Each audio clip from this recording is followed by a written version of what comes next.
Hey everyone, Pomerleau here. Today I'm going to show you how I changed the tire on the front wheel of my 2014 Victory Cross Country Tour.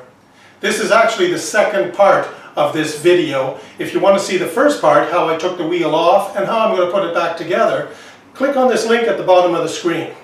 So let's get started. I put two 4x4 posts on the ground just to keep the tire off the floor to protect the rim on the bottom side. This is my ABS speed sensor ring. It's on the left hand side of the bike. So what I'm going to do is I'm going to take a grease pencil and I'm just going to make a little L on the brake caliper so I remember what side it goes onto. They're probably identical, but I just like to make sure they go back the exact same way. This is a 10mm socket. There's 3 bolts holding the ABS ring on and an additional 3 holding on the brake rotor. So I'm going to take those off.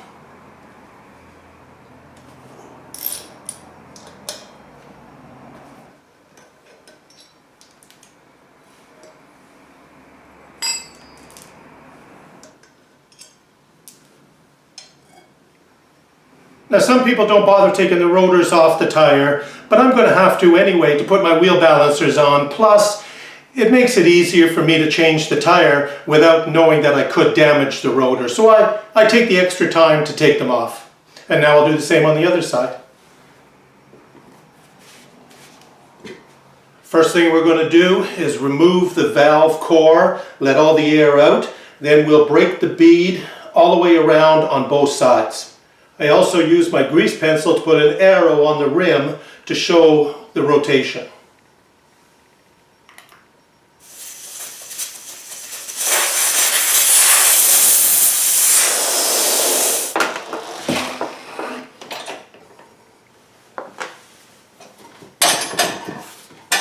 The trick about getting the tire bead over the rim is you want to push down on the opposite side so the tire has somewhere to go inside the rim. And how I do it is I use a block of wood. So I'm going to take a tire spoon and I'm just going to put it inside and slip a piece of wood in. I might put 2 or 3 of them around the edge just to make it so this side can come over the edge rather quickly. And instead of fighting with all the rods and equipment, I use tire bead lube. It really makes things nice and slick, easy to get the arm around.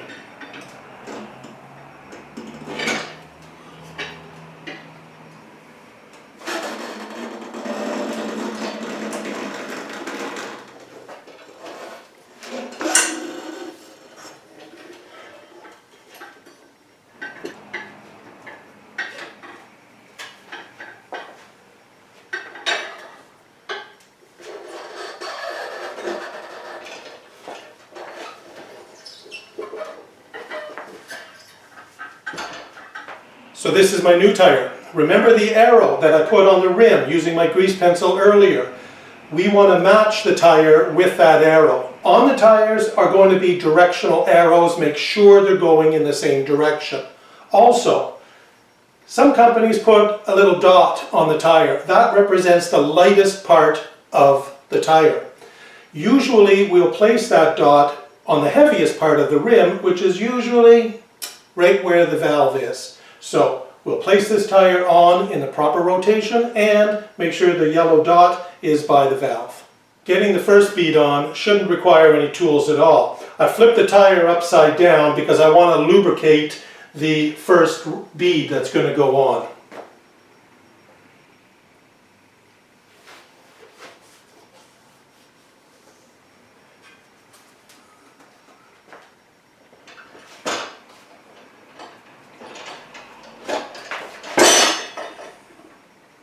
So the next part is to lift it up, put lubrication underneath the top bead all the way around. Then I'm going to lift it, move it over as far over as it can go, push down on one side, put a block of wood in there. This way it'll keep the tire from popping back out while you're setting the bead. And remember, put your light spot where the valve is.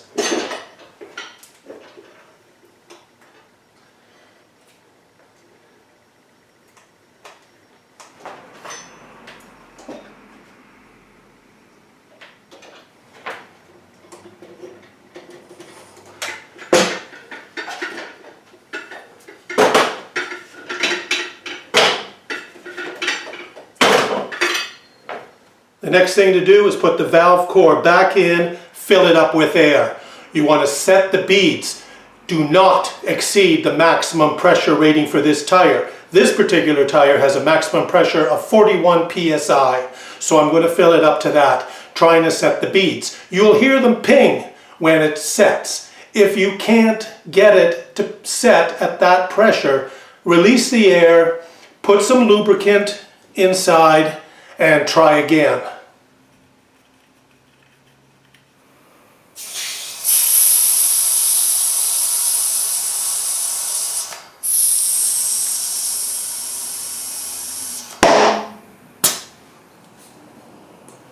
On every tire, there's a rubber ring protruding all the way around. This is your bead ring, and make sure that it is the same distance all the way around your rim. This tells you that it is seated properly.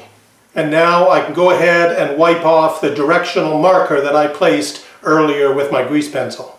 The rotational direction of this tire right now is this way, so I know this is the left-hand side of the bike. This is where the ABS tone ring will go.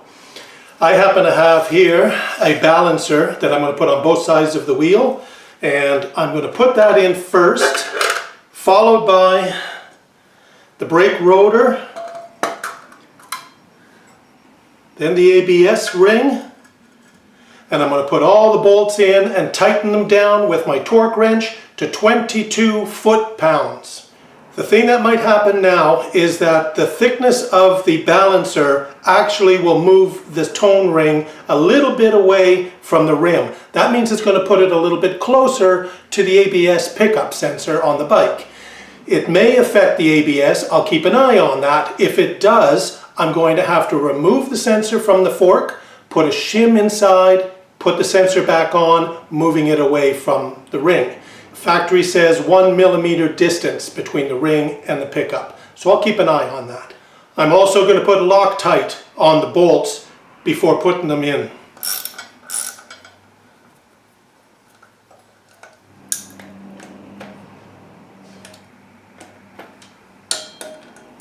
Well, there it is. New tire and wheel balancer is installed. Remember, this is a two-part video. The first part was how I removed the wheel from my bike and how I'm also going to put it back on. So if you want to watch that, please click on the link at the bottom of the screen. If not, thank you very much for watching. Please hit that subscribe button. It would help me out a lot. Thank you very much for watching. Have a good day and be safe.